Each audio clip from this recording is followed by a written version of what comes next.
நான் ஒரு பொதுமக்கள் ஒரு ஓட்டர் நானு. நான் ஏன் ஒவ்வொரு அரசியல் கட்சி பின்னால போய் இதெல்லாம் நான் கேட்கணும்? நான் ஏன் ஒரு அரசியல் கட்சி பின்னால போய் கேட்கணும்? எனக்கு என்ன நடந்திருக்குது அப்படிங்கிறத நான் வந்து அஃபிஷியல் வெப்சைட்ட பார்த்து தெரிஞ்சுக்க முடியாதா? அதுல உள்ள இதற்கு முன்னால கேட்கப்பட்டது என்னன்னா, அந்த 65,00,000 நீக்கப்பட்ட வாக்காளர்களுடைய முழு பட்டியலையும் வந்து வெளியிடணும் அப்படின்னு கேட்டபோது, ஏடிஆர் போட்ட வழக்குல வந்து 2 காரணங்கள் சொல்லி தான் கேட்டாங்க. ஏடிஆர் இதுக்கு முன்னால நடந்த ஹியரிங்க்கு போய் நான் சப்மிஷன் நீங்க என்னென்ன தரவுகள் தரணுமோ, அத தரலன்னு சொல்லி நீக்கப்பட்ட 65,00,000 பேரா? Not recommended by BLOs. பிஎல்ஓக்களால இவங்கலாம் வேணாம். பிஎல்ஓக்கு தூக்கி போட்டு அந்த லிஸ்ட். இந்த 2யும் குடுங்க அப்படின்னு சொல்லும்போது, தே ஆர் நாட் ஒப்ளிஜ்ட் அப்படின்னு ஈஸி பண்ணிருச்சு. ஆனா இப்ப வந்து வேற வழி இல்லாம இந்த நம்முடைய தலைவர் ராகுல் காந்தி அவர்களுடைய தொடர் அழுத்தம், இன்றைக்கு மக்கள் மன்றத்திலே இது மிகப்பெரிய பேசுபொருளாக இருக்கிறது என்பதை வைத்துக்கொண்டு, இன்றைக்கு நீதிமன்றம் வந்து 65,00,000 வாக்காளர்களுடைய பட்டியலையும் அதாவது அப்ராக்ஸிமேட்டா 65,00,000 வாக்காளர்களுடைய பட்டியலை நீங்க வெளியிடணும்.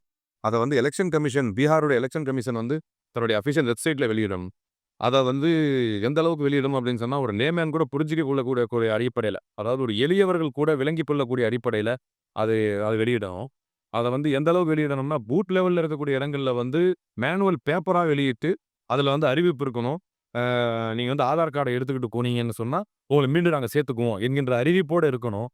இதெல்லாம் ரொம்ப தெளிவாவே அதுல சொல்லப்பட்டு இதுக்கு முன்னால வந்து ஆதார் கார்ட வந்து காரணம் காட்டி, ஆதார் கார்ட சேர்க்கக்கூடாதுன்னு சொல்லியிருந்தாங்க இல்லையா? இப்ப அந்த 11 டாக்குமெண்ட்ல வந்து ஆதார் கார்டையும் ஆ ஓட்டு போடுவதற்கான ஒரு தகுதியான டேட்டாவா அது எடுத்துக்கணும். பொருளா எடுத்துக்கணும் என்றெல்லாம் எல்லாத்துக்கும் தாண்டி முக்கியமானது வந்து ரீடபிள், ட்ரேசபிள், டிஜிட்டல் ஃபார்மேட்ல இதெல்லாம் நிறுவணும்.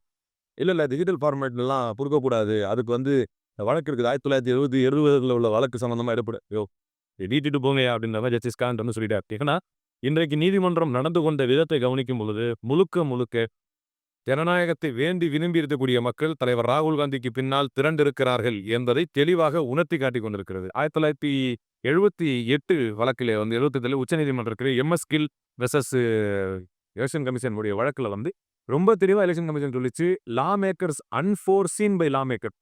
சட்டத்தை உருவாக்குபவர்களால் கணிக்க முடியாத விஷயங்கள் ஏதாவது இருந்தால் கூட, தேர்தல் ஆணையம் அதுல தலையிட்டு அதுல வந்து வெளிப்படைத்தன்மையை ஊர்ஜிதப்படுத்தலாம் அப்படின்றதுக்கு, இன்னும் வந்து தேர்தல் ஆணையம் இந்த வழக்குல இன்னைக்கு நடந்த விஷயத்துல வந்து தெளிவா என்ன சொன்னாங்க அப்படின்னு சொன்னா, நாங்க வந்து எல்லா பார்ட்டியுடைய பூத் லெவல் ஆஃபீசர்ஸ்லாம் நாங்க ஏற்கனவே நீக்கப்பட்டவங்க லிஸ்ட் குடுத்துட்டோமே, அவங்க போய் வாங்கிக்க வேண்டியது தானே. அப்ப நீதிமன்றம் தெளிவா ரொம்ப நியாயமா, மனசுக்கு ஆறுதலா ஒரு கேள்வி கேட்டுச்சு.